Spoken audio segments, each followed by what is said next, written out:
Hello, welcome and welcome. This is Kartik Aaryan, your own social teacher. तो हमने कहाँ तक पढ़ाई की है? अभी हम क्या पढ़ रहे हैं? Social science. सोशल साइंस में क्या है? सोशल साइंस में हम पढ़ रहे हैं इकोनॉमिक्स। इकोनॉमिक जो सेकंड चैप्टर है, sectors of the Indian economy. तो अभी तक जितना पढ़ा आपको समझ में आया होगा ना?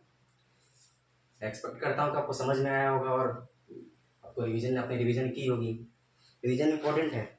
रिवीजन इंपॉर्टेंट है, क्या समझे? रिवीजन नहीं करेंगे तो पढ़ने का कोई मतलब नहीं। तो जो भी टॉपिक्स हम पढ़ रहे हैं, जो भी सब टॉपिक्स है, चैप्टर जो भी हम चैप्टर्स पढ़ेंगे इकोनॉमिक्स में या ज्योग्राफी में, आपको रिवीजन करते रहना है। आप डेली रिवीजन, वीकली रिवीजन करेंगे। वीकली रिवीजन भी होगा ना तो माइंड ब्रशअप हो जाता है। जो टॉपिक्स पढ़े हैं उससे ब्रशअप करेंगे तो हमेशा के लिए याद होगा, ठीक है? तो हमने इसके बारे में कल पढ़ा, कहाँ तक पढ़ा था? हमने पढ़ चुका डिस्गाइज्ड अनएम्प्लॉयमेंट पढ़ा। सॉरी, इसी बात के लिए कल मैं डिस्गाइज्ड एम्प्लॉयमेंट बोला है मैंने, तो उसको आप करेक्ट कर लीजिए, डिस्गाइज्ड अनएम्प्लॉयमेंट होगा। मैंने पढ़ाया सही है, कंटेंट में कोई कमी नहीं थी। वो जो वर्ड थी ना, वर्ड गरीब हो जाता था, इसलिए कल गलती हुई। डिस्गाइज्ड अनएम्प्लॉयमेंट होगा, क्या होगा? मैं लिख देता हूँ, डिस्गाइज्ड डिस्गाइज्ड अनएम्प्लॉयमेंट। मैंने कल इसी को हटा दिया, एम्प्लॉयमेंट बोल दिया था। तो मैंने यहाँ तक आपको पढ़ा दिया था, आपको समझ में भी आ गया। आज मैं क्विक रिकैप नहीं कराऊंगा, मैंने कल 2-3 बार करा चुका हूँ। 2-3 बार एक ही पॉइंट को मल्टीपल डिमेंशंस में आपको डिफाइन किया है। और आप मैंने कोशिश की है कि आपको हर तरह से एक्सप्लेन करूँ, सिर्फ एक एग्जाम्पल से नहीं। मैंने देखा होगा कि डिस्गाइज्ड एम्प्लॉयमेंट में कंपनी का भी एग्जाम्पल लिया, फार्मर का भी एग्जाम्पल लिया। तो मैं मल्टीपल एग्जाम्पल से आपको चाहता हूँ कि आपको बेटर अंडरस्टैंडिंग हो। बेटर अंडरस्टैंडिंग होना जरूरी है। बस एक ही एग्जाम्पल दूँ तो आप सोच नहीं पाए। आपको ब्रॉड थिंकिंग होना जरूरी है। समझ में आ रहा है? ब्रॉड थिंकिंग होना जरूरी है। तो मल्टीपल एग्जाम्पल्स खुद से सोचिए। टर्शियरी सेक्टर में मैंने आपको एग्जाम्पल्स बताए हैं कल, जो आपको अच्छे लगे होंगे। मैंने स्टारलिंक का एग्जाम्पल दिया था, जो बहुत न्यू है। जो स्टारलिंक का जो मर्जर हुआ है जियो और एयरटेल के साथ, बहुत ही न्यू एग्जाम्पल है। आपको बुक्स में थोड़ी मिलेगा ये सब तो एक्सपीरियंस होता है। एक्सपीरियंस भले ही ऑल्दो मैं नहीं हूँ उस फील्ड में, लेकिन मैं चीज़ें पढ़ता हूँ। मैं अभी खुद नहीं पढ़ता हूँ, मैं खुद ही स्टूडेंट हूँ, तो मैं समझ सकता हूँ इंपॉर्टेंस क्या है न्यू चीज़ें, न्यू करंट अफेयर्स। तो मैं अपने लेक्चर्स में उसको उस कंटेंट को ऐड करने की कोशिश करता हूँ। बाकी मैं ज़्यादा बात नहीं करूँगा। मैंने कल जहाँ पढ़ा तो उससे आगे मैं कंटिन्यू करना चाहूँगा। मैं उससे जो टॉपिक लास्ट था मैं उसको 2-4 मिनट में रिवाइज करता हूँ, क्योंकि उसमें मैं कल ज़्यादा टाइम नहीं दे पाया था। तो क्या हम पढ़ रहे थे? How to create more employment. More employment से पहले क्या था? हमने डिस्गाइज्ड अनएम्प्लॉयमेंट पढ़ा था। डिस्गाइज्ड अनएम्प्लॉयमेंट, तो ये क्या है? प्रॉब्लम है ना ये डिस्गाइज्ड अनएम्प्लॉयमेंट। जितने लोग चाहिए उससे अधिक लोग काम करें किसी सेक्टर में, किसी किसी काम में, किसी वर्क में। जैसे फार्मिंग था, किसी कंपनी है, या आपके घर में ही कोई काम है, 2 लोगों की जरूरत है लेकिन 4 लोग काम कर रहे हैं। तो ऐसे नहीं होता ना। जैसे आपके घर में कोई कंस्ट्रक्शन का काम लगा हुआ, तो लेबर काम कर रहे हो ठेकेदार के अंदर में, जो कंस्ट्रक्शन काम कर रहे हैं, तो आप कहते हैं भैया इतने लोगों की जरूरत नहीं, हटा दीजिए एक लोग। हम एक्स्ट्रा पेमेंट क्यों करें? जब 2 लोग नहीं उतना काम कर पा रहे हैं तो थर्ड पर्सन क्या जरूरत है? तीसरे लोग क्या? जब 2 लोग ही उतना काम कर लेंगे, तीसरे पर्सन को हम पैसा क्यों दें? बोलते हैं ना। इसी को बोलते हैं डिस्गाइज्ड अनएम्प्लॉयमेंट। एक्स्ट्रा लोग हैं, उनको हटा के दूसरे काम में इंगेज कराने की बात। दूसरे काम में क्या? जैसे हम बता रहे थे पीसी कल्चर के बारे में बताया, एनिमल रेयरिंग कर सकते हैं, डेयरी फार्मिंग खोल सकते हैं, हॉर्टिकल्चर कर सकते हैं। तो ये जो डाइवर्सिफिकेशन ऑफ एग्रीकल्चर, सिर्फ एग्रीकल्चर पे आप डिपेंडेंट ना रहे। कोई भी फील्ड है, कोई भी फील्ड है, तो आप सिर्फ एक फील्ड पे डिपेंड रहेंगे तो आपकी जॉब जाने की, जैसे जैसे टेक्नोलॉजी बढ़ेगी आपके ले ऑफ होने की ज़्यादा संभावना है। तो आपने रिसेंट में सुना होगा, 2 दिन पहले का नहीं, माइक्रोसॉफ्ट ने 6,000 एम्प्लॉय को ले ऑफ कर दिया। 6,000 employees get lay off from the company. तो ले ऑफ क्यों होता है? न्यू टेक्नोलॉजी आ रही, मशीनरी सब कुछ ऑटोमेशन हो गया, सब कुछ ऑटोमेटिक हो चुका है, सब कुछ ऑटोमेटिक होते जा रहा है। तो लोगों की आवश्यकता कम पड़ी। बस वही लोग चाहेंगे जो अपने स्किल्स को शार्पन करते रहेंगे, फ्रेशअप करते हैं, बसअप करते रहेंगे। तो हमें भी अपने स्किल्स को बसअप करना है। समझ रहा हूँ। तो अपने जैसे मैं इकोनॉमिक्स बताया, डाइवर्सिफिकेशन ऑफ एग्रीकल्चर बताया। उसके बाद मैंने बेसिक फैसिलिटीज को हम इम्प्रूव करें, बेसिक फैसिलिटीज को इम्प्रूव करें। और भी क्या पॉइंट मैंने बताया था? और भी क्या पॉइंट था? Promotion of local industry. Promotion of local industries क्या? अगरबत्ती, इवन अगरबत्ती है, कपूर है, या कोई कोई चीज़ें बनती है। जैसे आप कोल्ड स्टोरेज अपने गांव में रख लेते हैं। जैसे अभी आपको अभी क्या बोलते हैं, अभी 2 महीने पहले गोभी था, गोभी, हाँ रियल एग्जाम्पल लेता हूँ। गोभी किसान अपने खेत में ही ट्रैक्टर चला रहे थे। क्यों? क्योंकि दाम इतने कम थे, 1 रुपये किलो, 2 रुपये किलो के भाव से मिल रहे थे, मार्केट में बिक रहे थे। देखो वही सऊदिया में, यूएई में उस टाइम उसके किलो 200 रुपये प्रति किलो बिकता था। तो क्या करें? तो हम उसे कोल्ड स्टोरेज में अगर रखेंगे तो एक्सपोर्ट कर पाएंगे। क्योंकि ये सारी चीज़ें, सब्जियां हैं जल्दी खराब होती है, सब्जियां जो हैं जल्दी खराब होती हैं। तो हम उसे कोल्ड स्टोरेज में रखेंगे तो लॉन्ग टर्म के लिए सस्टेनेबल हो जाएगा, तो हम उसे एक्सपोर्ट कर पाएंगे।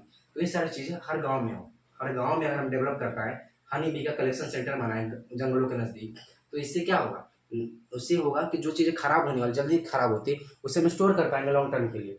उससे हम लॉन्ग टर्म के लिए अगर स्टोर कर पाएंगे तो उससे मार्केट में दाम ऊपर नीचे हो, लेकिन सच अपने मार्केट में दाम स्टेबल होना चाहिए। जैसे हम जिस मार्केट में रह रहे हैं, तो इंडिया की इकोनॉमी है, इंडियन मार्केट की बात करें, उसमें दाम में बहुत ज़्यादा फ्लक्चुएशन ना हो, दाम में बहुत ज़्यादा फ्लक्चुएशन ना हो। जैसे इकोनॉमी की बात करूँ मैं, आरबीआई क्या बोलता है आपको इतना नहीं जाना, मैं थोड़ा सा बताऊँ इन्फ्लेशन के बारे में। आरबीआई का है 4+-2, इन्फ्लेशन 4+-2 होना चाहिए। मतलब क्या, महंगाई महंगाई होना चाहिए, जो हर साल महंगाई बढ़ता है, बढ़ना भी जरूरी है। सेम दाम रहेगा तो वस्तुओं का वैल्यू कम होगा। 4+2 मतलब 6 भी हो जाए 2 भी हो जाए, इसके बीच में होना चाहिए। इससे ज़्यादा होगा तो नुकसान है इकोनॉमी के लिए, इससे ज़्यादा हो तो नुकसान है, कम हो फिर भी नुकसान है डेवलपमेंट के लिए, किसी नेशन के। ये समझ में आया आपको? मैं इसे मिटा देता हूँ, समझाने में बहुत समय लगेगा इसमें, इसे मैं नहीं समझाऊंगा अभी। तो क्या, ये मैं समझे ना, कोल्ड स्टोरेज बना देंगे हम, उन्हें बैंक्स की फैसिलिटीज़ दे देंगे, ट्रांसपोर्टेशन से उन्हें गांव को शहर से जोड़ देंगे, बड़े मार्केट से जोड़ देंगे, तो उन्हें फैसिलिटीज़ मिलेगी, चीप क्रेडिट मिले। जो गांव से अपने रिलेटिव से पैसा लेते हैं, जो लोन लेते हैं, उससे बड़े कमर्शियल बैंक से अगर गवर्नमेंट उन्हें प्रमोट करेगी, कमर्शियल बैंक्स जो हैं वो गांव में से अपने ब्रांच खोले, उन्हें क्रेडिट दे चीप रेट पे, तो इससे उनका ओवरऑल डेवलपमेंट होगा, ओवरऑल डेवलपमेंट होगा। वैसे मैं अपने इतना ही पॉइंट था, मैं कल मैंने पढ़ाया था, इसके आगे मैं कंटिन्यू करता हूँ आज। इसके आगे क्या पढ़ना है, मैं इसके आगे क्या पढ़ना है, इसके आगे आपको पढ़ना है division of sector as a organised and unorganised, division of sector as a organised and unorganised. तो आपको कल तक का मैंने रिवीजन करा दिया जल्दी से, तो आगे हम बढ़ते हैं, ठीक है, देखिएगा इसको। अब अगला पॉइंट क्या है, चैप्टर का नाम वही सेम है, आज मैं इसे खत्म करके ही जाऊंगा, no matter what times it will take but I finish it today.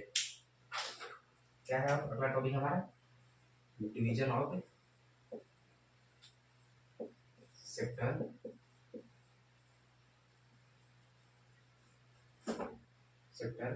As organised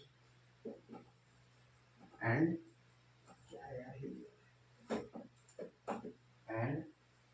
unorganised.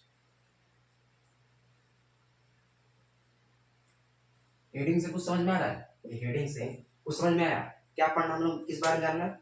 जो हमारा सेक्टर है, प्राइमरी हो, सेकेंडरी हो, टर्सरी है, उसमें जो ऑर्गेनाइज सेक्टर है, अनऑर्गेनाइज सेक्टर, ऑर्गेनाइज अनऑर्गेनाइज मतलब तो सुना ही होगा कि अपनी चीज़ों को ऑर्गेनाइज ढंग से रखे, अनऑर्गेनाइज ढंग से रखे। इसका मतलब क्या, इसका अगर आप हिंदी भी करें, अगर लिटरल मीनिंग में भी जाए, ऑर्गेनाइज मतलब होता है व्यवस्थित ढंग से, इसमें हर कुछ रूल रेगुलेशन से हो, बेसिक रेगुलेशन जो है उसको फॉलो करें, बेसिक रेगुलेशंस जो है उसको फॉलो करें। जैसे क्या, जैसे आप किसी कंपनी में काम कर रहे हैं, किसी फैक्ट्री में काम कर रहे हैं, तो उसमें फिक्स वर्किंग आवर हो, और आप अधिक वर्क करें, अगर अगर आप अधिक वर्क कर रहे हैं तो आपको एक्स्ट्रा पैसे मिले, वर्किंग आवर बढ़े तो पैसे ही बढ़े।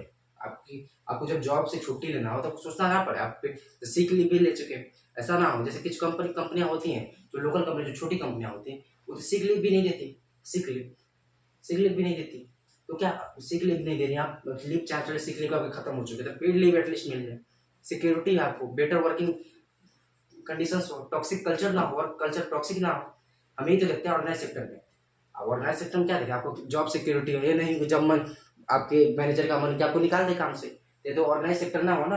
ऑर्गेनाइज में आपकी चीजें रेगुलेट हो, रेगुलेशन, गवर्नमेंट एटलीस्ट थोड़ा अपना कंट्रीब्यूशन दे उसको रेगुलेट करने के लिए, एटलीस्ट थोड़ा कंट्रीब्यूट करें, कुछ रूल एंड रेगुलेशन ऐसे बनाए जिससे वो कंट्रोल हो, जिससे वो कंट्रोल, पूरी तरह गवर्नमेंट कंट्रोल नहीं कर सकती, पूरी तरह गवर्नमेंट आपके सेक्टर से अगर कंट्रोल करने लगी तो डेवलप नहीं होगा। एक कुछ बेसिक रूल्स एंड रेगुलेशंस होने चाहिए, बेसिक रूल्स एंड रेगुलेशंस हो, जैसे कंपनी के लॉज को मैंडेट करना हो। जैसे कि आप किसी वर्कर को, किसी लेबर को आप बेवजह नहीं हटा सकते, उसको लीव देना जरूरी है। अगर बीमार है, मैटरनिटी लीव चाहिए किसी फीमेल को, मैटरनिटी लीव देने के बाद उसका काम से, जॉब से ले ऑफ ना किया जाए, तो मैटरनिटी लीव मिले उसे, पेड लीव मिले उसे, बेटर वर्किंग कंडीशन हो, ड्रिंकिंग वाटर प्रॉपर हो, मेडिकल इंश्योरेंस हो, ये सब क्या है, ये सब क्या चीज़ें हैं। अब बोले ये सब इंपॉर्टेंट क्यों है, इंपॉर्टेंट तो है। बेसिक दो चीज़ें होती है, एक चीज़ होती है फायदा की बात होती है, एक मोरल वैल्यू होती है। मोरल वैल्यू सबसे इंपॉर्टेंट है, लाइफ में भी और बिजनेस में भी। मोरल वैल्यू होना जरूरी है, मोरालिटी होनी जरूरी है। मोरल वैल्यू हमेशा आप याद रखिए, हमेशा काम देगा, हमें अच्छी चीज़ है, अच्छा होना हमेशा अच्छा है, अच्छा होना और हमेशा अच्छा है। चलिए ये बात अलग है, मैं बताता हूँ ऑर्गेनाइज एंड अनऑर्गेनाइज। इसमें क्या पढ़ना है? Being good is always good, organise. Organise में क्या, मैं इसको डिटेल बताता हूँ। वैसा सेक्टर, वैसा फैक्ट्री, इसमें क्या है, ऐसी कोई कंपनी जिसमें 10 या 10 से अधिक वर्कर हो, 10 या 10 से अधिक वर्कर, उसे फैक्ट्री बोलते हैं। मतलब 2 लोग काम कर रहे हैं तो उसे फैक्ट्री थोड़ी बोलेंगे। आपके घर में 4 लोग काम कर रहे हैं तो उसे फैक्ट्री के कम से कम 10-15 लोग हो तभी तो फैक्ट्री बोलेंगे ना। एटलीस्ट 10 या 15 लोग हो तो उसे फैक्ट्री बोलते हैं, फैक्ट्री बोलते हैं। कारखाना तो उसमें 10-15 लोग हों तो आप उसे क्या, आप लेबर जो आपके यहाँ काम कर रहे हैं उन्हें बेटर वर्किंग कंडीशन हो, बेटर इन्वायरमेंट हो, सिक्योरिटी हो, क्लीनिंग वाटर हो, सैनिटेशन होना इंपॉर्टेंट है, सैनिटेशन होना इंपॉर्टेंट है। आपको इसमें क्या चाहिए, आप किसी फैक्ट्री में कहीं आप जॉब लेते हैं तो क्या देखते हैं, बस मनी नहीं देखते हैं, बस पैसा ही तो नहीं देखते हैं, पैसा कंसिडर नहीं करते हैं। आप ग्रोथ किसी भी कंपनी में काम करने से सोचते हैं वो क्या, कितना आपके घर से कितना नज़दीक है, वर्क फ्रॉम, आपको वर्क फ्रॉम होम करने की सुविधा है कि नहीं, कभी मैं बीमार हो जाऊँ तो छुट्टी मिलेगी कि नहीं, कभी मैं बीमार हो जाऊँ तो छुट्टी मिलेगी कि नहीं, और वो भी अगर लीव खत्म हो जाती है मैं पेड लीव आऊँगा कि नहीं, अनलिव्ड, जिसको अनलिव्ड भी बोलते हैं, अनलिव्ड भी बोलते हैं, unleave।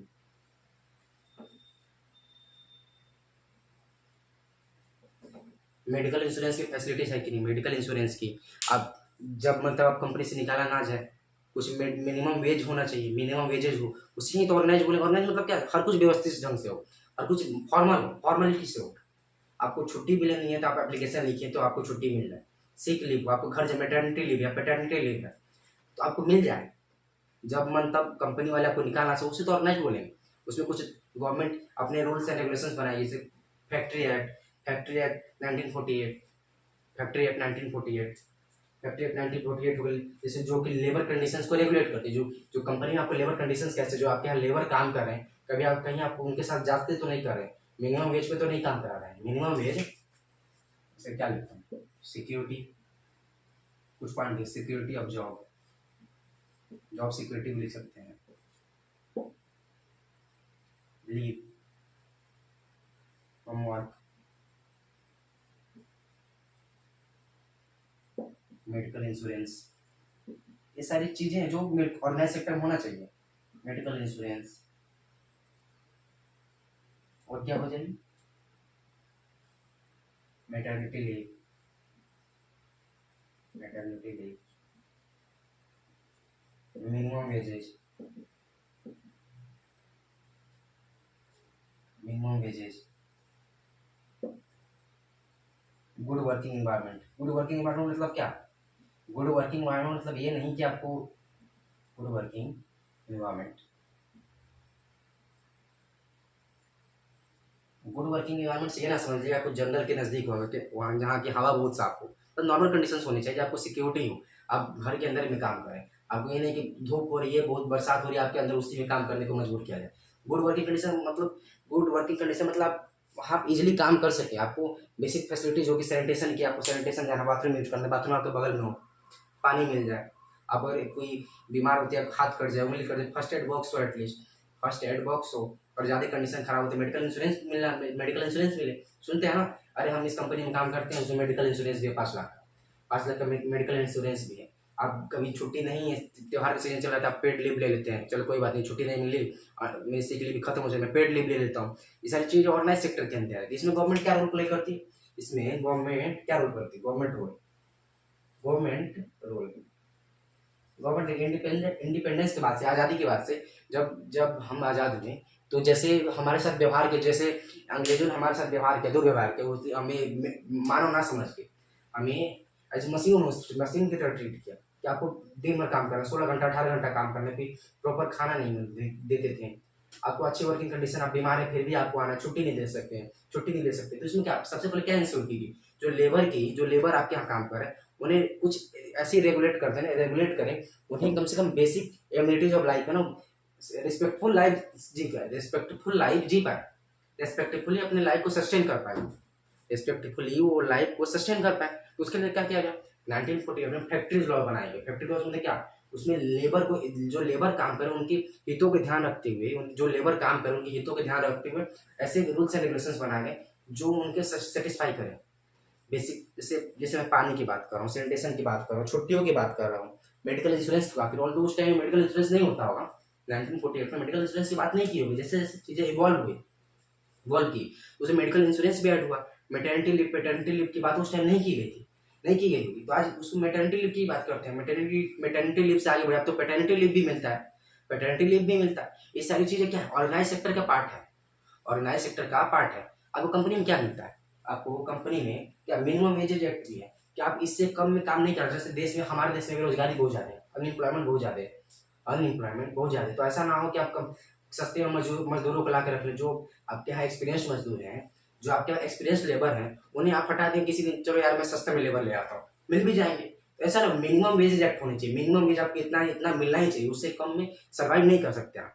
आपको रिस्पेक्टफुल लाइफ जीने के लिए, बेसिक रोटी कपड़ा मकान के लिए आपको इतना पैसा मिलना ही चाहिए, इतना पैसा मिलने कि आप अपने लाइफ को इजिली सस्टेन कर पाए, एटलीस्ट आपको रोटी कपड़ा मकान मिल पाए, रोटी कपड़ा मकान मिल पाए। तो आपको minimum wage act, minimum wage act कब है, 1948 में है। उसके बाद क्या है, उसके बाद क्या है, payment of gratuity, payment of gratuity, payment of, ये मैं आपको थोड़ा सा बताऊंगा, ये आपको पढ़ना नहीं है, कोई एक्सप्लेन नहीं करता है, मुझे लगता है मैं पहली बार एक्सप्लेन नहीं कर। ग्रेचुटी ये क्या है, आपने ग्रेटिट्यूड सुना होगा, एटलीस्ट पे gratitude to someone, at least pay gratitude to someone if someone is giving gifts to you। Gratitude मतलब क्या, उपहार। इसको भी बोलते हैं लॉयल्टी। आप अगर किसी कंपनी में 5 या 10 साल काम करते हैं, तो इवन प्राइवेट कंपनी या गवर्नमेंट कंपनी, तो आप उस कंपनी को जब छोड़ें, आप उस कंपनी को छोड़ें तो आपको एक्स्ट्रा पैसे मिले। मतलब ऐसा नहीं कि आपको जो सैलरी है, अदर देन सैलरी, आप 5 साल काम कर रहे हैं, इसमें एक फॉर्मूला होता है, salary into dearness allowance plus tenure by 26 days. क्या होता है, जानना इंपॉर्टेंट नहीं है, मैंने बस बता दिया, सुना रही है कि इसमें होता क्या। इसमें क्या है, salary plus DA, dearness allowance plus salary plus DA into tenure by 26 days. अगर 5 साल काम करते, एटलीस्ट 5 से 10 साल कोई कंपनी में आपके काम कर रहे हैं, यानी क्या वो बंदा लॉयल है, आपके फैक्ट्री के लॉयल। हो सकता है आप दूसरा काम ढूंढता हो या अपना काम शुरू करने वाला हो, इसको क्या पेमेंट ऑफ ग्रेचुटी। ये लॉयल्टी, आपके 5 साल कोई आपके साथ काम कर रहा है, 10 साल काम कर रहा है, वो आपके प्रति लॉयल नहीं होगा। कोई लॉयल नहीं है तो वो 6 महीने में ही काम छोड़ देगा। लेकिन इसमें क्या ध्यान है, 5 साल के बीच में 6 महीने के लिए आप छोड़े ना, कोई इसी दिन के लिए नहीं कि बीच में आ गया, मैं फिर से 6 महीने के लिए गया किसी कंपनी में, दोबारा आ जाऊँ, तो लॉयल नहीं हुए ना आप किसी कंपनी के लिए। अब लगातार 5 साल काम किए, 10 साल काम किए, तो आप जब काम छोड़ें तो आपको एक्स्ट्रा पैसे मिले, अच्छा बोनस बोले, उसे बोनस ही बोलते हैं आप आपके टर्म में। क्लास 10 में इससे क्या जानेंगे आप।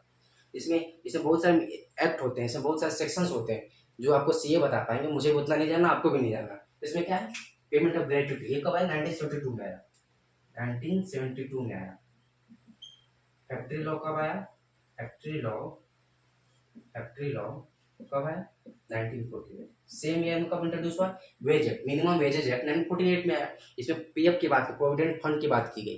तो आपको जिस कंपनी में आप क्या किसी जगह काम करने जा रहे हैं, क्या देखेंगे, सिक्योरिटी होनी इंपॉर्टेंट है, सिक्योरिटी होनी इंपॉर्टेंट है। आपके घर से कितना दूर है, बस पैसा ही कंसिडर नहीं करेंगे आप। कहीं आप काम करने जाते हैं, ये भी देखेंगे टॉक्सिक कल्चर तो नहीं है, आप नहीं है किसी कंपनी, उससे पूछते हैं, किसी कोई आपके रिलेटिव अगर उस कंपनी में काम कर रहा हो, उस ऑफिस में काम करते, पूछते हैं भैया टॉक्सिक कल्चर तो ना है ना, टॉक्सिक कल्चर तो नहीं है ना। आप कहीं भी जाने से पहले सोचते हैं टॉक्सिक कल्चर ना, क्योंकि लाइफ में पैसा से आगे की बात होती है, रिस्पेक्टफुल लाइफ होने की बात होती है।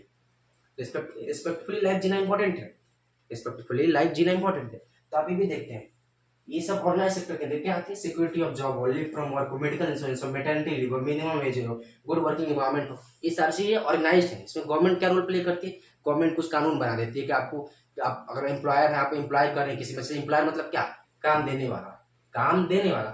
अगर एम्प्लॉयर है, आप किसी एम्प्लॉय को काम पे रखते हैं तो कम से कम मिनिमम वेज देना, ये सारी चीजें फुलफिल करें आप। इसी को तो ऑर्गेनाइज सेक्टर बोलेंगे, इसमें क्या आपको जॉब सिक्योरिटी है, आप जॉब मतलब नहीं निकाल सकते। जब आज मन हुआ चलो हटा के दूसरे लोगों को काम पे ले आते, वो कम पैसे में आ जाए, आप ऐसा नहीं कर सकते, तो ये सारी चीजें ऑर्गेनाइज सेक्टर की आती है। अगर इसी की जस्ट अपोजिट क्या बात है, और अनऑर्गेनाइज में कर दूं, इसको मैं हटा देता हूँ, आपको समझ में आया ना। ऑर्गेनाइज सेक्टर में सिंपल सी बात है, चीजें ऑर्गेनाइज होनी चाहिए। जैसे आप घर में बात बोलते हैं, चीजों को ऑर्गेनाइज ढंग से रखें, ऑर्गेनाइज करो, प्रोग्राम ऑर्गेनाइज कराते हैं, उसमें सब कुछ अच्छे से हो, सब कुछ फॉर्मल हो। ये सारी चीजें क्या आपको फॉर्मल नहीं लगती, आप खुद से सोचिए। आप कोई जॉब, आप 10th में तो जॉब की क्या ही बात करेंगे, लेकिन ये भी सोचिए, आप कोई जॉब देखने से पहले सिक्योरिटी ऑफ जॉब हो, आप भी चाहे ना इसमें जॉब में सिक्योरिटी हो, आपको कल हटा नहीं आ जाए, कोई निकाल नहीं दिया जाए किसी बिना रीजन के।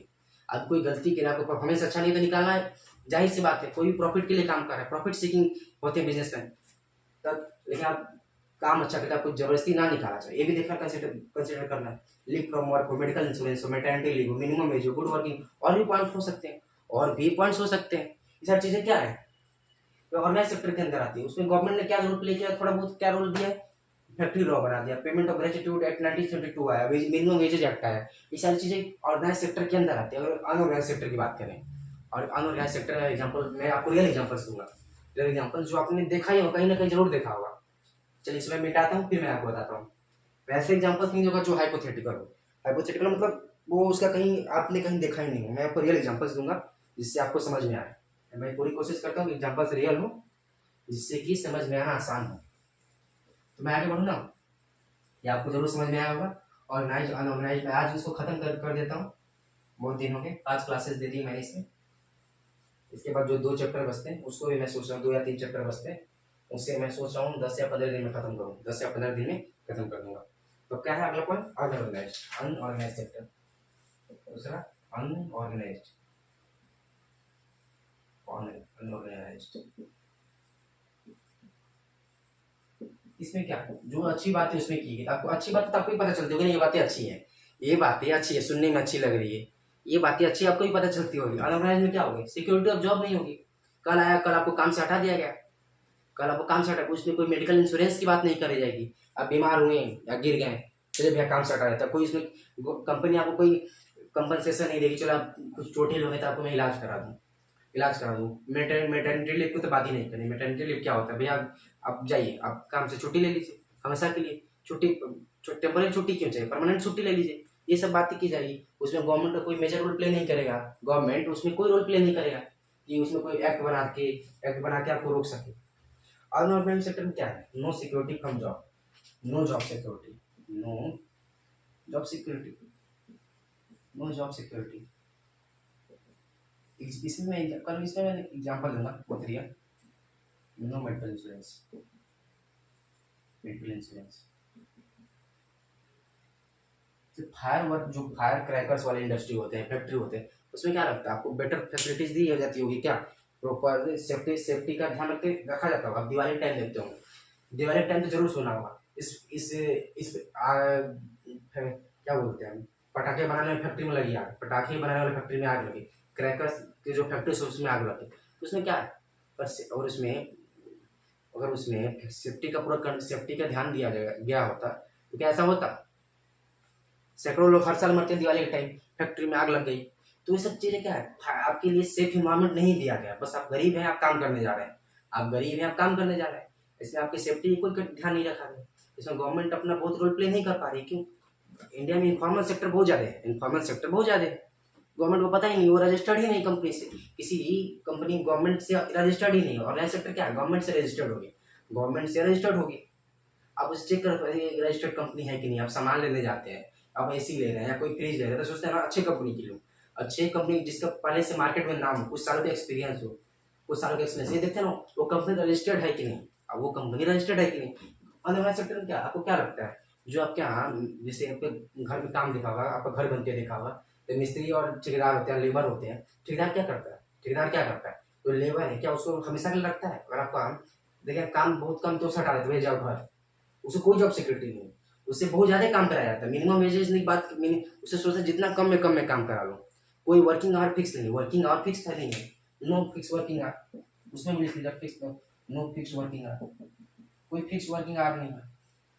आप एक्स्ट्रा काम करेंगे तो कोई एक्स्ट्रा पैसे देने की बात नहीं है। आपको पसंद नहीं था छोड़ दीजिए, काम चल जाइए। अब वो पसंद नहीं है तो काम छोड़ चले जाइए। और नया सेक्टर में है, मिस्त्री ठेकेदार का एग्जाम्पल क्यों दे रहा हूँ, मैंने ये देखा, क्लोजली देखा हुआ है, क्लोजली देखा हुआ है। इसमें कोई सिक्योरिटी की बात है, आपका हाथ कट गया है, उंगली कटी हुई, कोई मेडिकल केयर नहीं लेते हैं वो लोग, कोई मेडिकल केयर नहीं है। जो छोटे सेक्टर्स है ना, इसमें ज़्यादा होती है। जो बड़ी कंपनियां ये सारी चीज़ें नहीं करती। बड़ी कंपनियां जो है, रिलायंस की, टाटा की, जो बड़ी टेक कंपनी, ऐसा नहीं होता।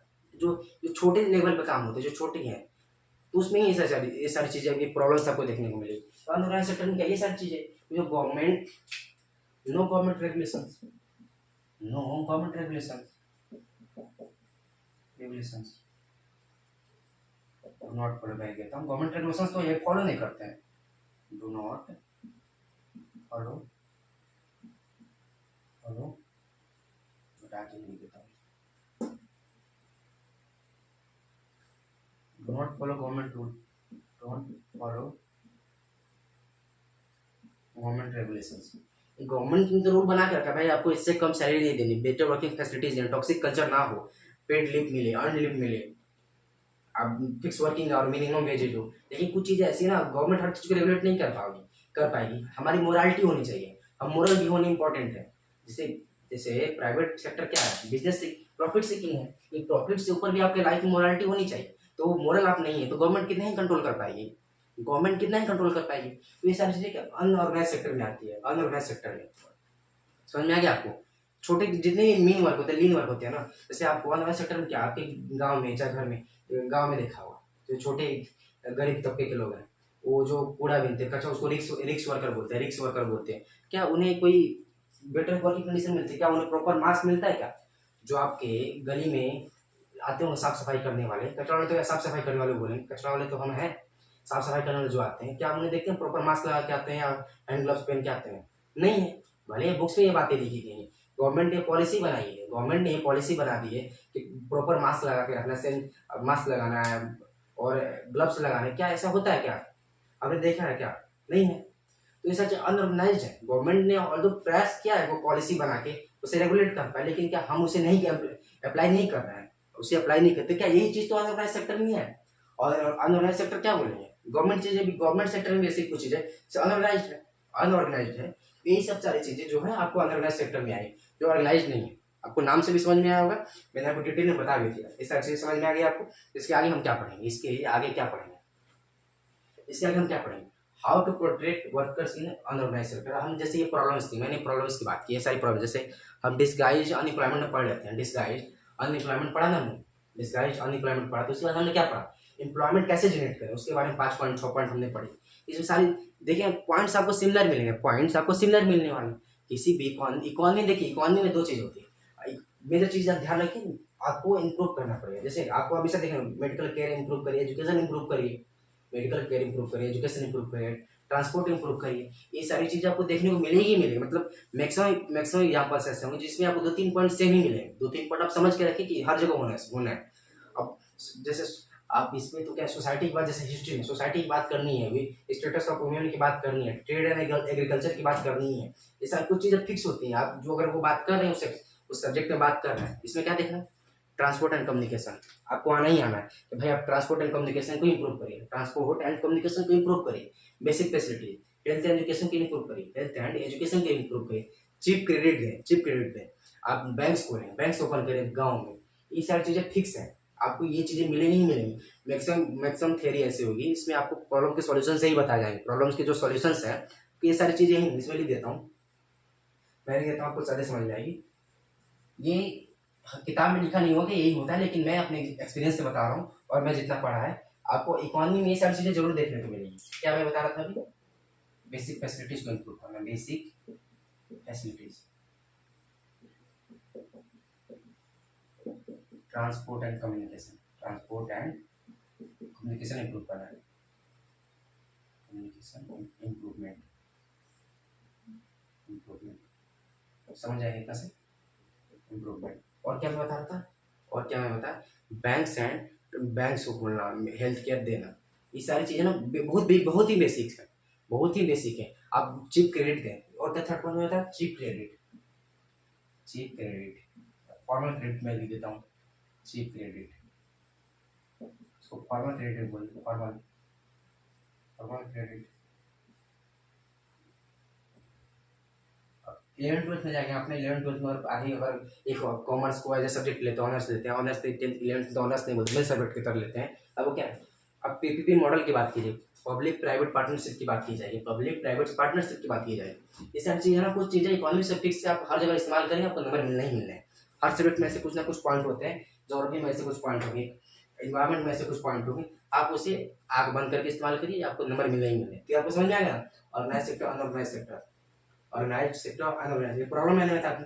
अब इसको टैकल कैसे करें, इसे हम कॉम्बैट कैसे करें, इसका वे फॉरवर्ड क्या है, मैंने आपको इससे पहले डिस्गाइज अनएम्प्लॉयमेंट की बात बताया था, वो सारी चीज़ें आप यहाँ पर अप्लाई कर सकते हैं। जो वो सारी चीज़ें मैंने आपको 5 पॉइंट पढ़ाया था, 5 पॉइंट, वो सारी चीज़ें आप यहाँ पर अप्लाई करके 100% सही है, 100% मैं फिर भी दोबारा आपको बताता हूँ। इसमें मैं दोबारा बता देता हूँ, जैसे क्या है कुछ पॉइंट आप ऐड भी करेंगे इसमें, जैसे कुछ पॉइंट इसमें मैं इसको इरेज करता हूँ। पहले पहले तो मैं इसे इरेज करके आगे बढ़ते हैं, ठीक है। आपको समझ में आया होगा, ये चैप्टर लास्ट ही चल रहा है, मुझे लगता है 20 मिनट का और टॉपिक होगा, 20 मिनट का और ही टॉपिक होगा, इससे ज़्यादा नहीं होगा।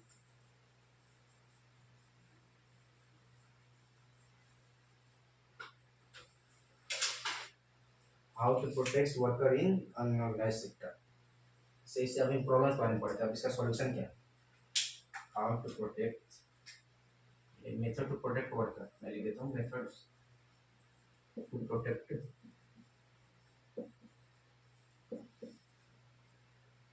Worker in unorganised sector.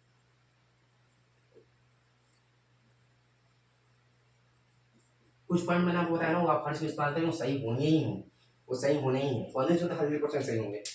इसमें क्या पहला पॉइंट लिखिए, alternative source of employment, alternative, ये टर्म वाले ही अलग हो जाएंगे। जैसे मैंने बताया डाइवर्सिफिकेशन ऑफ एग्रीकल्चर पढ़ा रहा था, diversification of agriculture, diversification of agriculture में बताया। आप agriculture product diversification of employment भी कर सकते हैं। जैसे मैं लिख रहा हूँ alternative source of employment, employment रोजगार का दूसरा साधन, रोजगार का दूसरा साधन। जैसे मैंने आपको क्या बताया था, diversification of agriculture, diversification of agriculture, तो उसको आप जगह पे आप उसको ये भी तो लिख सकते हैं डाइवर्सिफिकेशन ऑफ एम्प्लॉयमेंट, इसको आप बदल के डाइवर्सिफिकेशन ऑफ एम्प्लॉयमेंट लिख दो, वो भी सही, डाइवर्सिफिकेशन ऑफ एम्प्लॉयमेंट लिख दो, वो भी सही। तो आप टर्म्स के साथ खेलना है, इकोनॉमिक्स हो कोई भी सब्जेक्ट, आप टर्म्स से खेलना सीख गए तो आधा काम तो ऐसे ही हो जाएगा। बस टर्म्स को ध्यान रखिए, वो जो लिखा है वही ध्यान नहीं देना इसको। और डाइवर्सिफिकेशन ऑफ एम्प्लॉयमेंट भी लिख सकते हैं, different different source of income की बात करेंगे, वो भी लिख सकते हैं, सारी चीजें से सेम है। दूसरा पॉइंट क्या है, public work programme, public work programme, work programme.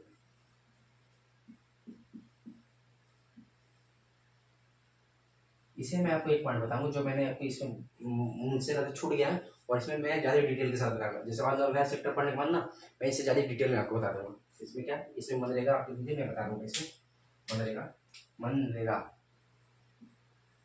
बस मैं ठीक से पढ़ूंगा नहीं, मैं आपको अच्छे से समझाऊंगा। मनरेगा, मनरेगा। थर्ड पॉइंट क्या है, social security, social security, social security. इससे मैं ज़्यादा एक्सप्लेन नहीं करूँगा सारे टॉपिक्स में, ऑल्दो मैं इसे पढ़ा चुका हूँ, कल ही मैंने पढ़ाया, आपको समझ में आएगा। बस इसे मैं बस थोड़ा दोबारा बता देता हूँ, ज़्यादा समय नहीं दूंगा इस पर। अल्टरनेटिव सोर्स ऑफ एम्प्लॉयमेंट होगा क्या, अगर आप कोई काम कर, कोई काम करें, उस काम को बदल दें। उस काम में अगर इनकम नहीं है, आपको टॉक्सिक कल्चर मिल रहा है तो उसे बदल देना। फार्मिंग में, फार्मिंग से अगर इनकम नहीं होती, दूसरे फार्मिंग से साथ दूसरे सोर्स ऑफ इनकम जनरेट करेंगे। सोचो हॉर्टिकल्चर कर ले, हॉर्टिकल्चर कर ले, हॉर्टिकल्चर ज़्यादा पैसे मिलते हैं उसमें, ज़्यादा सोर्स ऑफ इनकम है उसमें। फिजिकल्चर कर, डेयरी फार्मिंग क्या ज़्यादा बात होती है, डेयरी फार्मिंग की ज़्यादा बात होती है। ऑर्गेनिक फार्मिंग, ऑर्गेनिक फार्मिंग तो बहुत ज़्यादा चल रहा है, आपने शार्क टैंक सुना होगा ना, शार्क टैंक पे बहुत सारे जो पिच करने आते हैं कि हम ऑर्गेनिक फार्मिंग कर रहे हैं। ऑर्गेनिक फार्मिंग की चीज़ें महंगी होती हैं, आप ऑर्गेनिक फार्मिंग को प्रैक्टिस कर सकते हैं। पब्लिक वर्क प्रोग्राम, और मतलब गवर्नमेंट ऐसे इनिशिएटिव लाए हैं जो आपको स्किल करने के बाद मतलब आप उससे क्या बेनिफिट हो। गवर्नमेंट की स्किल से ऐसे, जैसे PM मुझे बहुत लेटेस्ट एग्जाम्पल है, लेटेस्ट तो क्या 10 साल हो गया, आपको अच्छा एग्जाम्पल है प्रधानमंत्री कौशल विकास योजना, प्रधानमंत्री कौशल विकास योजना। उससे क्या युवाओं को नए स्किल सिखाने के बाद, जैसे कंप्यूटर सिखाने की बात की, कंप्यूटर सिखाने की बात की गई, तो क्या है नए स्किल्स आप लाएं अपने अंदर, जिससे आपको न्यू वर्किंग फैसिलिटीज मिले। जो गवर्नमेंट इसमें पब्लिक वर्क प्रोग्राम में क्या एजुकेशन ही बता सकते हैं, एजुकेशन, अच्छी एजुकेशन आपको अगर मिलेगी तो अच्छा इनकम, अच्छा आपके पास एजुकेशन है तो आप अच्छा इनकम कर सकते हैं। आपके पास अच्छी डिग्री है, आपके पास अच्छा नॉलेज है, आपके पास अच्छा स्किल है, आपको अच्छा काम मिलेगा। पब्लिक वर्क के अंदर एक प्रोग्राम में आपके 2006 में आया था, एक एक्ट 2006 में आया था, इसमें क्या बोलते हैं, Mahatma Gandhi national rural employment guarantee act.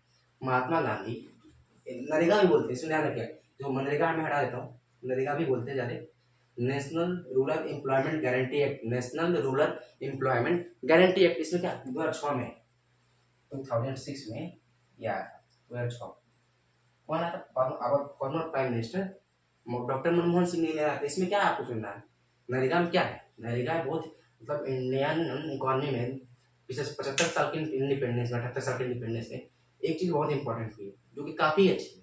इसे हमें गवर्नमेंट को अप्रिशिएट करना चाहिए। ये काफ़ी अच्छी नरेगा ऐप जो है ना, आपने देखा हो कहीं देखा होगा, गाँव में ग्राम पंचायत में 100 दिनों की रोजगार देने की गारंटी की बात करती है गवर्नमेंट। जो है 100 दिनों के रोजगार हर व्यक्ति को देने की बात कर, जो पॉवर्टी लाइन से नीचे हो या गरीब हो, शेड्यूल कास्ट हो, शेड्यूल ट्राइब हो, स्पेशली वुमेन हो, जो जो जो वल्नरेबल ग्रुप्स है, उसे क्या बोलते हैं, वल्नरेबल ग्रुप्स जो है उन्हें 100 दिनों के रोजगार, 100 दिन का रोजगार मतलब क्या, 365 दिन में से 100 दिन यानी 3 महीने से अधिक के रोजगार देने की बात की गई। ये गवर्नमेंट को देना मैंडेटरी है, गवर्नमेंट को देना मैंडेटरी। अगर उन्हें देती तो उसे अनएम्प्लॉयमेंट अलायंस देना पड़ेगा, अनएम्प्लॉयमेंट अलायंस उसको क्या बोलते हैं हिंदी में। अब तो चुनाव का टाइम जरूर सुना, बेरोजगारी भत्ता, बेरोजगारी भत्ता। अब एम्प्लॉयमेंट नहीं दे पा रहे हैं तो भाई बेरोजगारी भत्ता दे, एम्प्लॉयमेंट नहीं दे पा रहे हैं तो बेरोजगारी भत्ता दे। अभी आपने चुनाव के टाइम में सुना होगा ना, लोकसभा के चुनाव के टाइम, हम बेरोजगारी भत्ता देंगे, बेरोजगारी भत्ता देंगे, बेरोजगारी उसे क्या बोलते हैं, अनएम्प्लॉयमेंट अलावेंस, अलावेंस क्या बोलेंगे, समझ गया, अनएम्प्लॉयमेंट अलायंस, बेरोजगारी भत्ता। तो national rural employment guarantee act में जो नरेगा एक्ट है 2006 में आता है, इसमें क्या बात कही, 100 minimum 100 days of work to everyone, तो minimum 100 days of work to everyone. गांव में बात कर जाते हैं, इसमें क्या होगा, आपको इसके लिए क्या करना पड़ेगा, आपको इसके लिए क्या करना है, आप पॉवर्टी लाइन के नीचे, शेड्यूल कास्ट है, शेड्यूल ट्राइब, वीमेन है, तो आपको आप एक कार्ड, आप ग्राम पंचायत में, पंचायत ऑफिस में जाएंगे तो आप बोलेंगे हम काम करना चाहते हैं, हमें काम दीजिए। वो क्या करें, पहले वेरिफिकेशन करेंगे, ग्राम पंचायत के द्वारा आपके वेरिफिकेशन की जाएगी। आप गरीब हैं, पॉवर्टी लाइन से नीचे हैं तो आपको काम मिले। अगर आपको काम नहीं मिल रहा तो 15 दिन की, जैसे आपको काम करना है, आप दूसरे यहाँ काम कर रहे हैं, दूसरे की जगह पे काम कर रहे हैं, किसी और जगह फार्मिंग कर रहे हैं या किसी फैक्ट्री में काम कर रहे हैं, वहाँ से आप फ्री हो चुके हैं, आपको वहाँ से फ्री हो चुके हैं। सिर्फ फार्मिंग की बात करें, फार्मिंग काम हमेशा तो नहीं होता ना, फार्मिंग में कब होता है, सोइंग या हार्वेस्टिंग, सोइंग या हार्वेस्टिंग, 2 सीजन में आप बिजी रहते हैं, मतलब 2 टाइम में फार्मिंग की प्रोसेस में 2 टाइम में आप बिजी रहते हैं। तो पूरे साल भर तो फार्मिंग नहीं होती ना, पूरे साल फार्मिंग नहीं होती है। तो अगर आप फ्री हैं तो क्या आपको काम मिले, घर पे बैठेंगे तो बेरोजगार होने से क्या मतलब, 100 दिन का भी काम मिला, 3 महीने पर गवर्नमेंट आपको रूरल गारंटी एक्ट में दे देती है 100 दिन का काम देना, तो आप गवर्नमेंट के लिए मैंडेटरी है, गवर्नमेंट ये लायबल है कुछ 100 दिन के काम देना ही देना है आपको। 100 दिन का अगर वो नहीं दे पाते तो आपको अंडर अनएम्प्लॉयमेंट अलायंस देगी। अब 15 दिन पहले मैं बता देंगे गवर्नमेंट ग्राम पंचायत में at least 15 day notice, 15 days prior notice, prior notice क्या बोलेंगे, तब 15 दिन पहले आप बता देंगे हम काम करना चाहते हैं। ये ग्राम पंचायत के लिए मैंडेटरी है या गवर्नमेंट के लिए मैंडेटरी कि आपको उसे काम देना ही देना है। अगर आप काम देने में अनेबल रहते हैं तो आपको उसे अनएम्प्लॉयमेंट अलायंस देंगे। ये कितनी अच्छी बात है, अगर आपको 100 दिन का काम मिल जाए तो आप दूसरा काम बाकी कर लें तो आपकी लाइफ अच्छे से चल पाए, आपकी लाइफ बहुत अच्छे से सस्टेन कर पाओगे। तो 100 दिन की जो रोजगार की गारंटी देती है सरकार ना, ये बहुत बड़ा कदम है, किसी देश में ऐसा बड़ा एक्ट नहीं लाया गया। ये 100 दिन की गारंटी की बात है, बाकी बहुत सारे देश ऐसे जहाँ अनएम्प्लॉयमेंट अलायंस मिलता है, लेकिन ये 100 दिन की जो रोजगार की गारंटी है ना, इंडिया जैसे बड़े देश में, इंडिया जैसे मतलब 1.2 बिलियन की अपनी पॉपुलेशन है, 1.4 बिलियन, 4.2 क्या बोल रहा हूँ, 140 करोड़ की जनसंख्या में 100 दिन के रोजगार की बात करना बहुत बड़ी बात है। 100 दिन के रोजगार अगर मिल पा रहे हैं अब हम लाइफ अच्छे से बिता सकते हैं, लाइफ अच्छे से सस्टेन कर सकते हैं। ये बहुत इंपॉर्टेंट सिग्निफिकेंट डेटा है इंडियन हिस्ट्री में, इंडियन हिस्ट्री में, मॉडर्न हिस्ट्री बोल सकते हैं। जो चीज़ नहीं तो मॉडर्न हिस्ट्री, ऐसा नहीं कि इसे हिस्ट्री क्यों बोला सर, इकोनॉमिक्स है तो वैसे नहीं बोलते कि इकोनॉमिक्स है हिस्ट्री की बात क्यों करें, उससे मॉडर्न हिस्ट्री नहीं बोलेंगे उससे मॉडर्न हिस्ट्री नहीं बोलेंगे रिसेंट पास्ट में। इससे अच्छा मुझे अच्छा है, बहुत सारी चीज़ें अच्छी हुई, लेकिन ये बहुत इंपॉर्टेंट एक्ट रहा है नरेगा एक्ट। 2006 में कौन आया, मनमोहन सिंह, डॉक्टर मनमोहन सिंह, जो वो इकोनॉमिस्ट थे, अच्छे इकोनॉमिस्ट, जाने माने इकोनॉमिस्ट हैं। तो आपको ये समझ में आ गया ना, ये सोशल सिक्योरिटी, आपको समाज में अधिकार हो, आपको समाज में सम्मान मिले, समाज में सम्मान मिले, आप कोई छोटा काम भी कर रहे हैं उसे सम्मान मिले।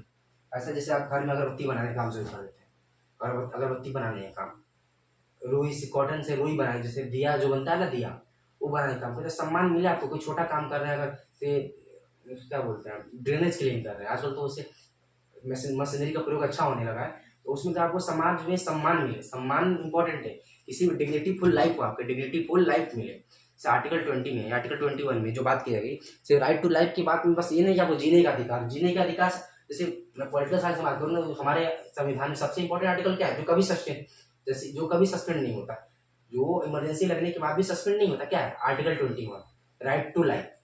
आपको डिग्निटी फुल लाइफ जीने का अधिकार है, आपको डिग्निटी फुल लाइफ जीने का अधिकार, उसी का सोशल सिक्योरिटी भी है।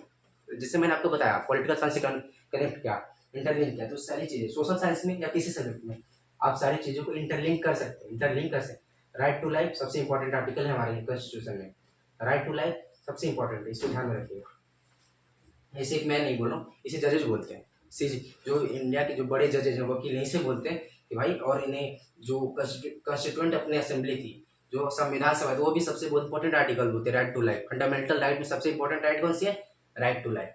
राइट टू लाइफ है। आपको समझ में आ गया ना? अब हम क्या पढ़ रहे हैं? अभी हमें पढ़ने छोटे पॉइंट जो हम पढ़ा चुका हूँ, फिर से बताना। Public sector, private sector.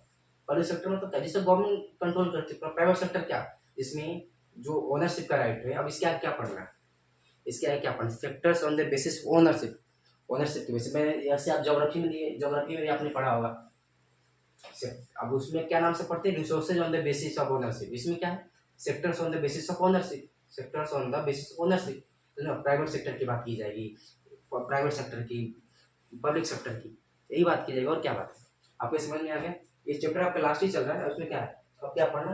Role of, मैं इसमें एक पॉइंट बता देता हूँ, पढ़ा देता हूँ इसमें। बाकी प्राइवेट सेक्टर, पब्लिक सेक्टर तो आपने इंपॉर्टेंट नहीं है उतना। आपको मैं इतनी बार मैं बता दिया, प्राइवेट सेक्टर पब्लिक सेक्टर तो जानते ही होंगे, उसमें ज़्यादा टाइम देने की जरूरत नहीं है, लेकिन मैं फिर भी लिख देता हूँ। ये पढ़ने का नाम है कि मैंने पढ़ाया नहीं। ये मेरा पहला चैप्टर जो मैं कंप्लीट करने वाला हूँ, तो मैं इसमें काम चोरी नहीं करूँगा। सॉरी, मैं इसे पढ़ा दूँगा, इसमें मैं काम चोरी नहीं करने वाला। मैं सोच के आया हूँ पूरा पूरा चैप्टर खत्म करा, तो खत्म करके ही जाऊँगा। पूरे चैप्टर खत्म करके चलते हैं। क्या पढ़ना है? Sectors in terms of ownership. Sectors in terms of, चलिए इसको भी पढ़ा ही लेते हैं, terms of ownership.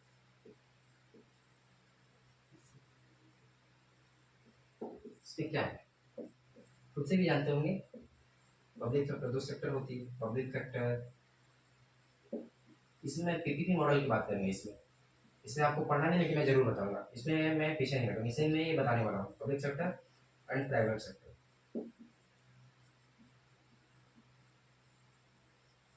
Public sector, private sector, इसमें क्या है? इसमें क्या है? वैसे सेक्टर्स, वैसे पब्लिक सेक्टर क्या? वैसे सेक्टर्स, वैसे काम, वैसे फैक्ट्रीज जिसमें गवर्नमेंट का रोल, गवर्नमेंट वहाँ सब सारी चीज़ें सरकारी हो। जैसे आप इंडियन रेलवेज की बात करें, वो गवर्नमेंट की है, उसमें पूरा कंट्रोल किया है, गवर्नमेंट की है, गवर्नमेंट की है ना। आप डैम्स की बात करें, डैम्स को कौन कंट्रोल करता है?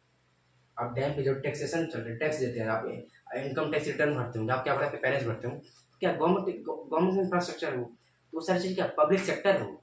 और जो ITR भरना, आप उसे काम नहीं मानेंगे, लेकिन जैसे क्या मैं बता रहा था, इंडियन रेलवेज का इस्तेमाल तो सभी ने की होगी, इंडियन रेलवेज का इस्तेमाल करते हैं, भेल जो ONGC का इस्तेमाल करते हैं, गवर्नमेंट सेक्टर है।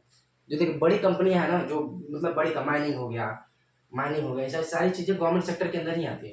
प्राइवेट सेक्टर में रोडवेज है। लेकिन एक बात इंपॉर्टेंट, क्लियर कट बाइफर्केशन आप नहीं कर सकते, क्लियर कट बाइफर्केशन आप नहीं कर सकते। ये सारी चीज़ें जो है गवर्नमेंट ही करेगी, ये सारी चीज़ें प्राइवेट नहीं करेगी। लेकिन क्या 1991 तक 1991 तक मेजर इकोनॉमी में, हमारी इकोनॉमी में मेजर रोल गवर्नमेंट ही प्ले करती, सारी चीज़ें गवर्नमेंट की होती थी। BSNL ही आप इस्तेमाल करते, उस टाइम जियो एयरटेल नहीं था, और तो BSNL अभी भी चलता है। लेकिन जब गवर्नमेंट ने अपने जो बोल दिया मैं अपना एक कंपनी नहीं खोलूंगा, मैं बता देता हूँ आपको, इससे जानना नहीं है। 1991 में LPG रिफॉर्म्स के बाद गवर्नमेंट ने ये बात की कि हम अब नई कंपनीज नहीं खोलेंगे, गवर्नमेंट अपना रोल कम करेगी, गवर्नमेंट अपना रोल कम प्ले करेगी इकोनॉमी में, सबको बराबर मौके मिलेंगे, सबको बराबर मौके मिलेंगे। तो क्या है पब्लिक सेक्टर, प्राइवेट सेक्टर क्या है? Internet service. देखिए दो चीज़ें, पब्लिक सेक्टर में दो चीज़ लिख देता हूँ इंपॉर्टेंट है, बस ये 2 पॉइंट ही मैं लिखूंगा। इसमें क्या है? प्राइवेट सेक्टर क्या है? Profit seeking, profit seeking, profit seeking. और इसमें क्या है पब्लिक सेक्टर में? Welfare, welfare of nation, welfare of society, welfare of people मैं लिख देता हूँ। जैसे मैं एक चीज़ आपको बताता हूँ, क्या बोलते हैं, जो इंडिया की इनकम है, जो एनुअल बजट आता है ना, उसमें मेजर कंट्रीब्यूशन किस स्टेट का है? महाराष्ट्र का, दिल्ली का, हरियाणा, मुंबई, महाराष्ट्र, दिल्ली, कर्नाटका, केरला का है, मध्य प्रदेश का है, इस 5-6, बंगाल का है, ये 5-6, गुजरात भी होगा, 5-6 स्टेट ऐसे है ना जो हमारी इकोनॉमी मेजर कंट्रीब्यूट करते हैं, मेजर कंट्रीब्यूट करते हैं। तो पहले क्या बात की गई, जब कॉन्स्टिट्यूएंट असेंबली की बात की गई, जब टैक्सेशन को, जब इनकम के बांटने की बात की गई ना कॉन्स्टिट्यूएंट असेंबली में, संविधान सभा में, तो क्या बात की गई, जो ज़्यादा इनकम दे रहे हैं उनको ज़्यादा, उन्हीं को ज़्यादा पैसा मिलेगा, जो जहाँ से ज़्यादा इनकम आ रहा है गवर्नमेंट को, जहाँ जहाँ जहाँ ज़्यादा रेवेन्यू मिल रहा है, गवर्नमेंट जहाँ से ज़्यादा कमा रही है वहाँ ज़्यादा पैसा दी जाए डेवलपमेंट के लिए। लेकिन इसी बात को बहुत लोग डिनाई करके ऐसे जगह पे जहाँ पे इनकम ज़्यादा हो रही, मतलब क्या वो जगह प्रोस्पेरस है, वहाँ फैक्ट्रीज है। जब आप उन्हीं की बेसिस पे, इनकम के बेसिस पे आप दे, जहाँ से ज़्यादा रेवेन्यू आ रहा है आप वहीं भी ज़्यादा पैसा दे रहे हैं, तो क्या होगा? इनकम डिस्पैरिटीज होगी। इनकम डिस्पैरिटीज होगी, क्या होगी? इनकम डिस्पैरिटी आएगी, इनकम डिस्पैरिटी आएगी, डिस्पैरिटी, इनइक्वालिटी आएगी, इनइक्वालिटी बिटवीन स्टेट्स। तो क्या किया? तो संविधान सभा में क्या बोला कि नहीं हम ऐसा नहीं कर सकते, हम वेलफेयर डेमोक्रेसी में रहते हैं, वेलफेयर सोसाइटी की हम बात करते हैं, तो हमारा काम क्या है? हम लिबरल सोसाइटी है, डेमोक्रेसी सोसाइटी है, हमको सबका देखना, सबका ध्यान देना। तो फिर इनकम को हम बराबर बांटेंगे, लेकिन उसमें कुछ फैक्टर कंसिडर किए जाते हैं जो कि आपको अभी नहीं पढ़ना है। आप बोलेंगे हर सर हर बात में बोलते हैं आपको अभी नहीं पढ़ना, रियलिटी नहीं पढ़ना है, 12th नहीं पढ़ना है, या ऊपर जब किसी को कम्पिटेटिव एग्जाम की तैयारी करते हैं तब आपको पढ़ना है। इसे पढ़ाने में बहुत समय चाहिए, उसके लिए बैकग्राउंड चाहिए, आप इतना समझ नहीं पाएंगे अभी, सॉरी समझ पाएंगे लेकिन समय देना पड़ेगा। तो क्या इनकम डिस्पैरिटी, अनइक्वालिटी, तो गवर्नमेंट का देखिए ना, जैसे गुजरात है, गुजरात बहुत डेवलप स्टेट है, बिहार इंडिया का बहुत ही डेवलप स्टेट है। तो क्या है, जैसे जामनगर के नाम सुने, जामनगर, वहाँ पे कितनी गवर्नमेंट की बहुत सारी फैक्ट्री रिफाइनरीज है, जैसे टाटा नगर सुना होगा, जो रिलायंस क्या नाम है, टाटा का है अपना, टाटा ग्रुप। तो वहाँ पे क्या है, माइनिंग का, स्टील की बहुत बड़ी फैक्ट्री इंडस्ट्रीज है। तो क्या प्रॉफिट सीकिंग है वो वहाँ काम को उन्होंने क्यों ना, वहाँ पोर्ट बगल में है, माइनिंग माइनिंग की जो रिसोर्सेज हैं वो जल्द तुरंत आ जाती हैं, उन्हें ट्रांसपोर्टेशन में ज़्यादा खर्च नहीं करनी। माइनिंग बगल में होती है, आपके बगल में इंडस्ट्री है, तब जल्दी ज़्यादा कॉस्ट इफिशियंट होंगे, प्रॉफिट ज़्यादा मेक करेंगे, प्रॉफिट ज़्यादा कमाएंगे। सारी चीज़ें क्या हमेशा याद रखें, प्राइवेट कंपनी प्रॉफिट सीखेंगे, वो प्राइवेट वो बिजनेस करती है किस लिए? जैसे प्रॉफिट मिले, वो वेलफेयर के लिए काम नहीं करते। गवर्नमेंट क्या है, गवर्नमेंट हमेशा किसी भी डेमोक्रेटिक नेशन में गवर्नमेंट का काम है वेलफेयर के लिए काम करना, वो बिजनेस एंटिटी नहीं है, वो प्रॉफिट के लिए ही काम करे। कितनी सारी चीजें ऐसे, जैसे 80 करोड़ लोगों को अनाज देना, 80 करोड़ लोगों को अनाज देना, 80 करोड़ लोगों को राशन देना, क्या आपको लगता है इसमें गवर्नमेंट का फायदा क्या है? गवर्नमेंट का तो बहुत बड़ा एक्सपेंस है ये, गवर्नमेंट की तो बहुत बड़े एक्सपेंसेस है। गवर्नमेंट इसे हटा दे, 80 करोड़ लोगों को राशन देना, तो बहुत सारी चीजें डेवलपमेंट पे खर्च कर सकती है, इंफ्रास्ट्रक्चर पे खर्च कर सकती है, रोडवेज पे खर्च कर सकती है, एजुकेशन पे खर्च कर सकती है। लेकिन सबसे इंपॉर्टेंट क्या है आपके नजर में? एजुकेशन से ही, एजुकेशन से पहले, रोडवेज से ऊपर, एयरपोर्ट से पहले क्या आता है? खाना आता है। अगर पेट में खाना नहीं है, हंगर है, पॉवर्टी है, तो क्या आप डेवलप कर पाएंगे क्या? अब डेवलप कर पाएंगे? आपका न्यूट्रिशन नहीं मिले तो डेवलप नहीं करेंगे। तो गवर्नमेंट का 80 करोड़ लोगों को राशन देती है, इसमें गवर्नमेंट का बहुत ज्यादा एक्सपेंडिचर है, बहुत ज्यादा एक्सपेंसेस है, जीडीपी में बहुत ज्यादा कंट्रीब्यूशन है। आपको कितने 80 करोड़ राशन के लिए मिलता है, 80 करोड़ राशन बहुत खर्च होती है। 80 करोड़ लोगों को राशन देना मतलब क्या? 80 करोड़ लोगों को राशन दे रहे हैं तो उसमें बहुत ज्यादा एक्सपेंस है, लेकिन क्या उसे गवर्नमेंट करती है ना, उससे क्या? Welfare of society, welfare of nation, welfare of people. तो गवर्नमेंट का काम है वेलफेयर ऑफ पीपल का। और बिजनेसमैन क्या है? जो प्राइवेट कंपनी है, प्राइवेट इंडस्ट्रीज है, तो क्या उनका काम है? प्रॉफिट मेकिंग करना। वैसे जब कंपनी लगाएंगे जो चीप लेवल की है, रिसोर्स आपके बगल में, आपके प्रोडक्ट जो रॉ मटेरियल आपके बगल में, लेकिन गवर्नमेंट नहीं, गवर्नमेंट जहाँ रॉ मटेरियल नहीं भी है ना वहाँ पे अपना फैक्ट्री सेटअप करती है। क्यों? तो इनकम डिस्पैरिटीज ना हो स्टेट्स के बीच में। इनकम डिस्पैरिटी, ये वर्ड याद रखिएगा, कुछ टर्म्स आप सीखें अपने आंसर राइटिंग में, आप आंसर जो लिखते हैं तो जो कुछ टर्म्स को ऐड करें, इनकम डिस्पैरिटीज ना हो स्टेट के बीच में। स्टेट्स के बीच में अगर इनकम डिस्पैरिटी होगी तो एक ही देश में दो जगह, एक स्टेट बहुत ज़्यादा प्रॉस्पेरस है, डेवलप है, दूसरा स्टेट बैकवर्ड में, तो उससे अच्छा नहीं लगेगा ना, अच्छा है भी नहीं। तो आपको समझ में आएगा पब्लिक सेक्टर प्राइवेट सेक्टर। देखिए तो कुछ चीज़ आज के समय में ना पब्लिक सेक्टर प्राइवेट सेक्टर मिलकर भी काम करते हैं, पब्लिक सेक्टर प्राइवेट सेक्टर मिलकर भी काम। जैसे आप रोड पे गए होंगे, हाईवे पे जाते होंगे, आपको टोल टैक्स दिखता है, टोल प्लाजा दिखता है क्या? टोल प्लाजा दिखता ही होगा। तो क्या है, रोड पे वो टैक्स ले रहा है, किस बात का? अब रोड एज ए सर्विस इस्तेमाल करूँ कि रोड भी एज पी इस्तेमाल करते हो क्या? आप ये सर, ये तो सरकार की रोड है, ये देश तो गवर्नमेंट की है ना, गवर्नमेंट की रोड है, लेकिन ये टैक्स क्यों ले रहा है? ये टैक्स क्यों ले रहा है? इसमें देखिए दो चीज़ें होती हैं, इसमें उन्होंने पहले बनाने में कंट्रीब्यूट किया है, उन्हें बनाने में कंट्रीब्यूट, उस बनाते समय मेमोरेंडम ऑफ अंडरस्टैंडिंग साइन होता है, एमओयू बोलते हैं उसको। फिर मैं बोलूँगा आपको ये पढ़ना नहीं है कि मैं बताता हूँ। एमओयू साइन करते हैं, मेमोरेंडम ऑफ अंडरस्टैंडिंग, उसमें बात किया जाता है कि आप कितने साल तक टैक्स इस पर कलेक्ट करेंगे। इसमें देखिए क्या, आप जो गवर्नमेंट का अगर रोडवेज, कोई रोडवेज बनाना है, कोई टनल बनाना है, बहुत बड़ा टनल बनाना है, एयरपोर्ट बनाना है, टनल है, रोडवेज है, एयरपोर्ट है। जैसे मैं बनारस, जैसे मैं यहाँ से बनारस जाता हूँ, मैं जब से मतलब बचपन से देख रहा हूँ, अब टोल टैक्स हमेशा लेते हैं, टोल प्लाजा पे टैक्स हमेशा ही लेते हैं। 15-20 साल हो चुके हैं, लगभग 20 साल से मैं देख रहा हूँ टैक्स ले ही रहे हैं। तो क्या वो वहाँ इंफ्रास्ट्रक्चर को डेवलप नहीं करते, हमेशा इंफ्रास्ट्रक्चर आपको बेटर मिले, क्योंकि उसमें ये होता है ना, गवर्नमेंट क्या करती है, टेंडर निकालेगी।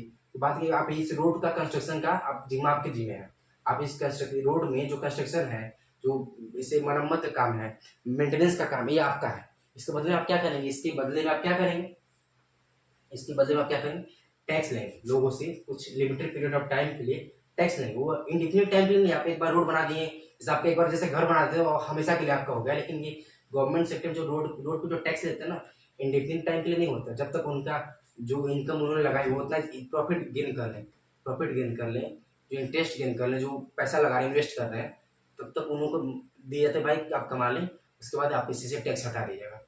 फिर उसके बाद हम मेंटेनेंस करें, नहीं मेंटेनेंस करेंगे, फिर बराबर अपना काम करते रहे, इंफ्रास्ट्रक्चर डेवलप करते रहे, अपना टैक्स लेते रहे, इसमें कोई गलत नहीं, कोई गलत बात नहीं। अपना इंफ्रास्ट्रक्चर दे रहे हैं, सर्विस दे रहे हैं, तो आप चार्ज तो करेंगे ना। अगर आप सर्विस दे रहे हैं तो आप चार्ज करना मैंडेटरी, आप चार्ज नहीं करें तो आप वेलफेयर, तो वेलफेयर के लिए बात नहीं करते, प्राइवेट सेक्टर की वेलफेयर के लिए हम बात तो नहीं करते ना, प्राइवेट सेक्टर की। आप सर्विस दे रहे हैं तो आप चार्ज करेंगे, करना भी चाहिए, करना भी चाहिए, तो आपको सर्विस भी अच्छा मिलेगी। जैसे जैसे जियो का इंटरनेट मैं इस्तेमाल कर रहा हूँ अभी, इसकी क्या इंटरनेट की स्पीड अच्छी है, अगर मैं BSNL इस्तेमाल करने लगूँ, BSNL का इस्तेमाल करने लगूँ, सर्विस इतनी अच्छी नहीं है ना, क्यों, पब्लिक सेक्टर की है जी, बहुत बड़ा रीजन है, बताने जाऊँ तो बहुत समय लगेगा, लेकिन छोड़िए। प्राइवेट सेक्टर हमेशा बिजनेस के लिए काम करती है, पब्लिक सेक्टर क्या, वेलफेयर और पीपल के लिए। समझ में आ गया ना, तो इतना आपको समझ में आ गया, ये चैप्टर आपका खत्म किया, लास्ट पॉइंट क्या है अब से मैं रोल ऑफ गवर्नमेंट बताता हूँ, रोल ऑफ पब्लिक सेक्टर क्या है इंफ्रास्ट्रक्चर डेवलपमेंट में। इंफ्रास्ट्रक्चर डेवलपमेंट देखिए दो चीजें, तो मैं क्या बताना, पीपीपी, इसको हम क्या, जो अभी पढ़ रहे थे उसका क्या बोलते हैं, पीपीपी मॉडल। इसका फुल फॉर्म क्या है, पब्लिक प्राइवेट पार्टनरशिप, पार्टनरशिप। तो बड़े प्रोजेक्ट है ना, पार्टनर,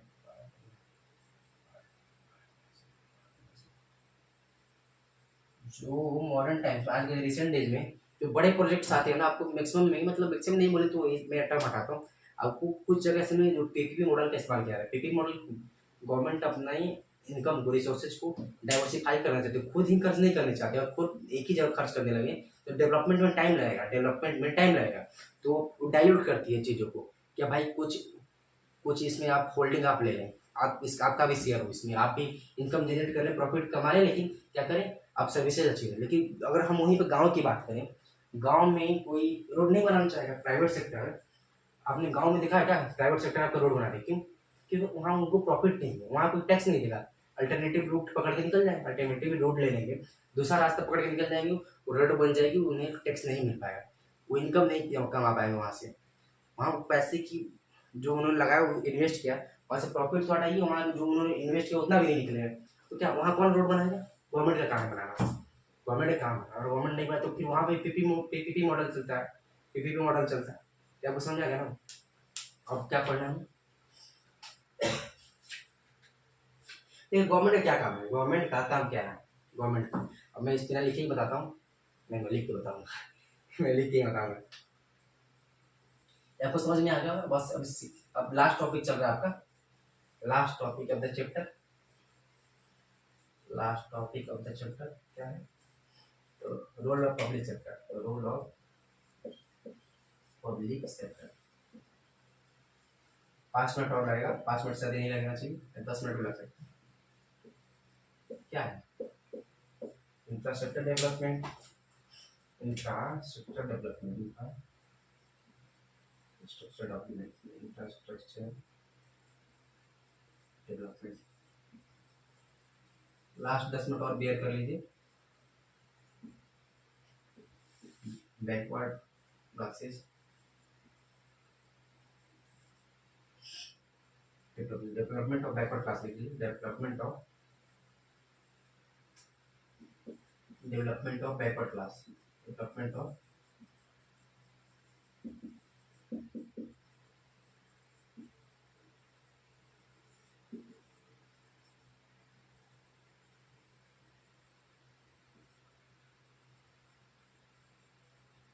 बेसिक फैसिलिटीज,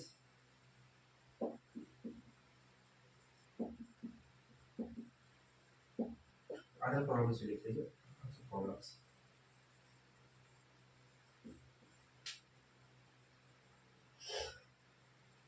अब देखिए सुनिएगा, ये लास्ट टॉपिक आपका चैप्टर का सेकेंड चैप्टर जो सेक्टर्स ऑफ इंडियन इकोनॉमी है, जो मैंने पीछे पढ़ाया आपको याद है कि नहीं? याद होना इंपॉर्टेंट, रिवीजन करेगा रेगुलर बेसिस का। अब क्या हम पढ़ेंगे बेसिक। अब इसमें क्या है, रोल ऑफ पब्लिक सेक्टर। जो गवर्नमेंट है वो पब्लिक सेक्टर है, क्या कंट्रीब्यूट करते हैं हमारी सोसाइटी में, हमारी इकोनॉमी में क्या कंट्रीब्यूट, उसका कंट्रीब्यूशन क्या है, उसका रोल क्या है, वो क्या रोल है, क्या उसका रोल है, हमें क्या पढ़ना है, क्या इंफ्रास्ट्रक्चर डेवलपमेंट करना है, इंफ्रास्ट्रक्चर का डेवलपमेंट करना, ट्रांसपोर्ट बनाना, ट्रांसपोर्ट फैसिलिटीज़ को अच्छा करना, बेटर रेलवेज करना, जो बेटर हॉस्पिटल फैसिलिटीज, तो क्या तो इंफ्रास्ट्रक्चर ही तो है, एयरपोर्ट बनवाना, सारे इंफ्रास्ट्रक्चर डेवलपमेंट है।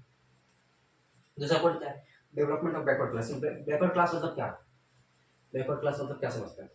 देखिए दो चीज़ें, बैकवर्ड क्लास में दो चीज़ें होगी। आप किसी एरिया की बात, किसी रीजन की बात करते हैं, जैसे कितने ट्राइबल एरिया है, छत्तीसगढ़ में बहुत सारे ट्राइबल रीजन है, ट्राइबल एरिया इवन बिहार में भी, वो अभी इलेक्ट्रिसिटी प्रोवाइड, वहाँ तक इलेक्ट्रिसिटी पहुँची ही नहीं। इंटरनेट की बात छोड़ी, वो इलेक्ट्रिसिटी वहाँ पे नहीं पहुँची है। कुछ शेड्यूल क्लास, शेड्यूल ट्राइब की जो क्लास में शेड्यूल क्लास और शेड्यूल ट्राइब का वुमेन्स आती है, वो वल्नरेबल है, उनके पास जो गवर्नमेंट की इनिशिएटिव है उनके पास नहीं पहुँच पा रही। गवर्नमेंट की जो सुविधाएं हैं, गवर्नमेंट जो उनके लिए ये लाती है, प्लानिंग्स लाती है, उनके पास नहीं पहुँच पा रही है। गवर्नमेंट क्या उस पर भी काम करना है, बैकवर्ड क्लास में काम करना है। लास्ट में क्या, बेसिक फैसिलिटी लास्ट में है ना, क्या health education sanitation, health education sanitation, better environment और क्या है बेसिक फैसिलिटीज में। अदर प्रॉब्लम से क्या लेंगे, अदर प्रॉब्लम्स में क्या है, वही सेम चीज, हंगर, माल न्यूट्रिशन, इन्फेंट मोर्टालिटी, ये सारी चीजें आएंगी।